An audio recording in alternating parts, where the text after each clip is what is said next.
What's good, YouTube? It's Nas and we back with another video. Road to 900 subscribers, of course. And yesterday's video, I talked about the playoff seeding. Today's video, I'm going to be talking about All-NBA because All-NBA is a tricky subject to get into because we don't know who's really eligible.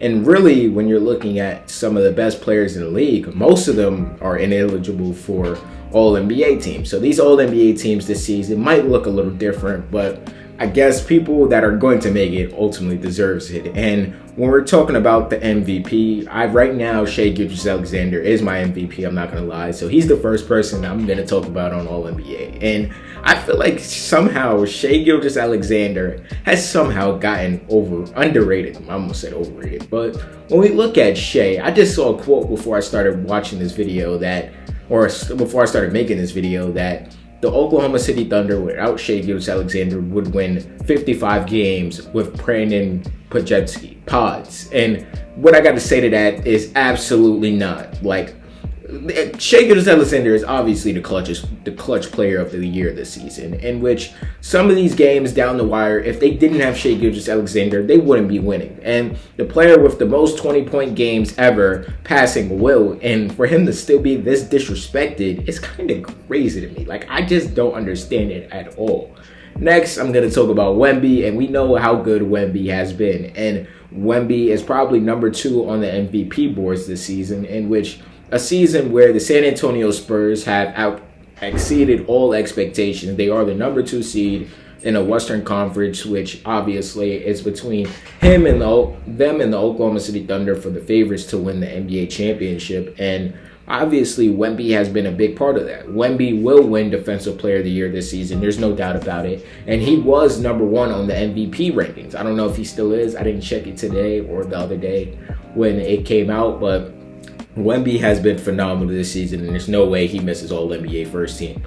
Next, we're going to talk about Jokic at the 3rd spot, and Jokic has critically got ignored this season. He's averaging better stats than he did last season. He's averaging, pretty sure, like 25, 11 or 12 and 12. He's averaging 25, 12, and 12. That's how good he's been this season. And really, he's 3rd in MVP. He passed Luka before Luka got hurt, obviously. And people, I feel like, have started to underrate what Jokic does on a nightly basis too. Yes, it doesn't look pretty. Yes, some of the time he is padding his stats, or the stats are being padded with the assists when some of those shits were Jamal Murray ISOs, but that was from his 2013 game or some shit. But we haven't seen on an efficient night what Jokic has been doing this season, in which I do think, compared to last season was a better season for Jokic, even though the stats might say otherwise. I know what my eyes tell me. But right now, the Denver Nuggets are the 3rd seed and gearing up for a playoff run. And number 4, my 4th spot, I do have Luka Doncic making the All-NBA team. I do think they will give him the grievance because he played 64 games. He missed 2 of the games actually because of the birth of his daughter. So I do think he will make that All-NBA team. And Luka Doncic was just a man amongst boys this season, and particularly the month of March. I'm pretty sure he averaged 40 for that whole month. He won Player of the Month. He won multiple Player of the Months this season, and in my opinion, he was a top 3 candidate for MVP before he went down with this injury. And obviously, the game he got injured is where he fell all the way back, because he did have a stinker right before he got injured. So it just sucks to see. And then my 5th spot, I guess this is a little tough, but we're going to go with Jaylen Brown. We're going to give Jaylen Brown a nod. And Jaylen Brown, I feel like, has exceeded all expectations this season. And what I mean by that is, even me, I thought the Celtics wouldn't be a playoff team or this foregone in the playoffs. I thought they would possibly be a play-in team, and for them to be this good, and even with Jason Tatum returning and Jaylen Brown not even sacrificing a thing, them getting their game off together. This time, Jaylen Brown is the number 1 option. This time, Jaylen Brown is 1A and Tatum is 1B. And I just love to see it, because all the criticism that Jaylen Brown has faced throughout this season, or even in his past seasons, and then him proving this, I don't think Jaylen Brown is at all the MVP by any means, what people are trying to, or the conversations people are trying to throw him in. But at the same time, Jaylen Brown has been great, and he is a major part of the reason why the Boston Celtics are the second seed in an Eastern Conference, which everybody is fighting for seeding, and even there's still a chance that they could go down to third, but there is a chance with the win tonight they can clinch the second seed, and we won't need to see Jason Tatum or Jaylen Brown to the first round of the playoffs. But next, we're going to get into All-NBA second team. For All-NBA second team, we're going to start with Kawhi Leonard. And Kawhi has been amazing this season. Kawhi Leonard is having statistically his best season in the NBA at the age of 34, 33, after all the knee injuries, after all the criticism Kawhi has faced, after everybody telling Kawhi that he doesn't want to play basketball, and him even making it to 65 games. Like, all the criticism, this rule is a major part of why, or this rule is majorly impacted because of partly Kawhi Leonard and what he used to load manage. And this season, Kawhi has been amazing. And I wouldn't be mad, or I did think Kawhi Leonard was All-NBA first team deserving over Jaylen Brown, but I had to change my opinion because obviously the Clippers are fighting for a playoff spot right now. But Kawhi Leonard has averaged 28 points per game, 6.5 rebounds, and 3.5 assists, shooting 50.5% from the field and basically 39% from the three. An overall amazing season for Kawhi Leonard. And for All-NBA second team, I also have Kevin Durant. And without Kevin Durant, let's start here. Without Kevin Durant, I don't think that the Houston Rockets would be a playoff team at all. If they still had Jalen Green and Dillon Brooks, I don't think they would be in this situation right now.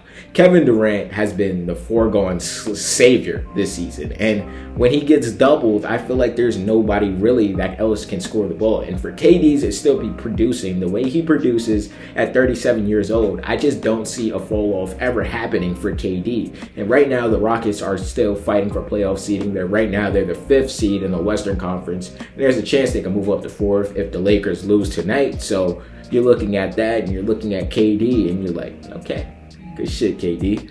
But the next player we're going to talk about is Cade Cunningham. And Cade Cunningham could potentially get to 64 games and potentially get that grievance too, because he just returned from his injury. He will play the next 2 games. He will play against the Charlotte Hornets tonight and possibly play the next game on Sunday, or the last game of the season, the regular season. So we're looking at that, and we're looking at how Cade Cunningham has transformed this team into being a great team. Like, we're not going to ignore it. Yes, they're good without him, but with him, they're even better, I feel like. This season, Cade has averaged 24 points per game, 5.5 rebounds, and basically 10 assists, shooting 46% from the field and 34.5% from the field.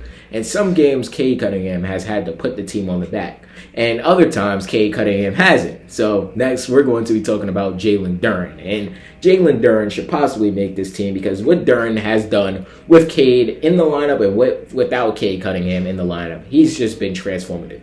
And he's changed his whole game, or not even changed. He's just become way better. He won't win Most Improved Player, but he will be a great player, or he will make an All-NBA team. There's no doubt about it. And he will get paid during this offseason. So I'm looking for that. Next, we're going to talk about Donovan Mitchell. And there can't be an All-NBA team or any scenario where I leave off Donovan Mitchell at all. Right now, the Cavs are a top 4 seed, and they can't go back anymore. And with obviously all the injuries to Jared Allen, Evan Mobley, Darius Garland, even when he was there, James Harden missed a few games. Donovan Mitchell has been the consistent force for this team. And Donovan Mitchell, coming off the season where he was pretty sure All-NBA first team selection, where he was the number 1 seed in the Eastern Conference, and this season being so huge for Donovan, for him to prove himself, to get out the first round, he needs to.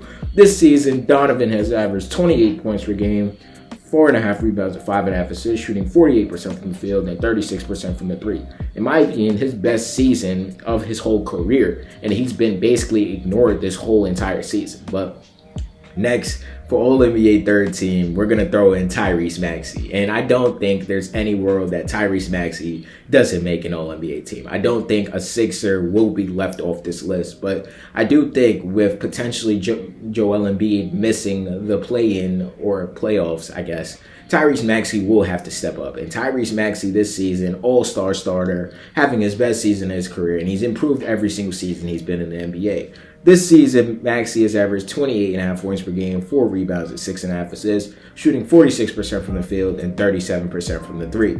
So you're looking at Tyrese Maxey, and you're looking at a great player. Next, I might get on my ass or maybe call me a super fan. Next, I have LaMelo Ball, and I get it. LaMelo hasn't been efficient this season, right? But LaMelo Ball is the head of the snake of the Charlotte Hornets, and right now, the Charlotte Hornets have had the 4th best half-court offense since 2004, in which a season where his stats or his points per game isn't what it usually is, he's been way better this season. If you watch the games, it would tell you that he's been way better this season. LaMelo has averaged 20 points per game, 5 rebounds and 7 assists, shooting 41% from the field and basically 37% from the three. So honestly, not a points per game type of season for LaMelo Ball, but obviously a season where you've seen the improvement and you've seen the growth from him.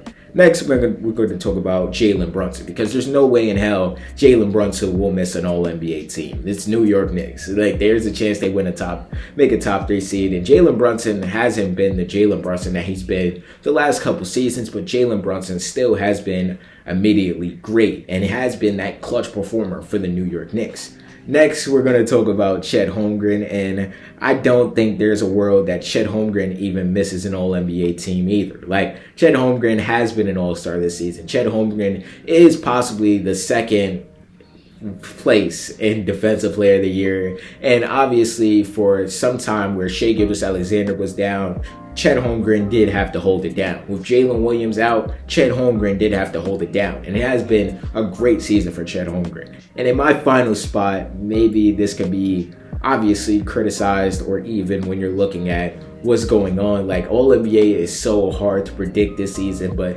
at my 5th spot, I do have Jalen Johnson. And Jalen Johnson has been good for the Atlanta Hawks. I do think there's no way that you leave an Atlanta Hawks player off this team.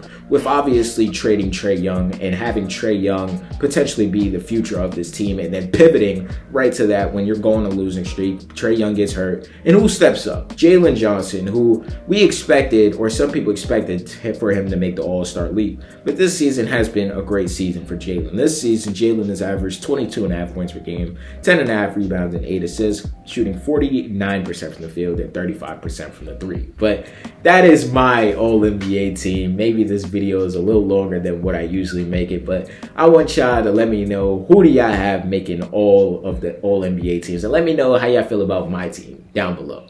So yeah, if y'all made it to the end of the video, I hope you guys enjoyed this video. And there's a video right here. I'm pretty sure you're gonna like it if you like this one, and the channel icon's right there if you want to just check out the channel in general. And yeah, leave a like too, because it really helps the algorithm push me out. And yeah, I appreciate y'all for watching this video nonetheless.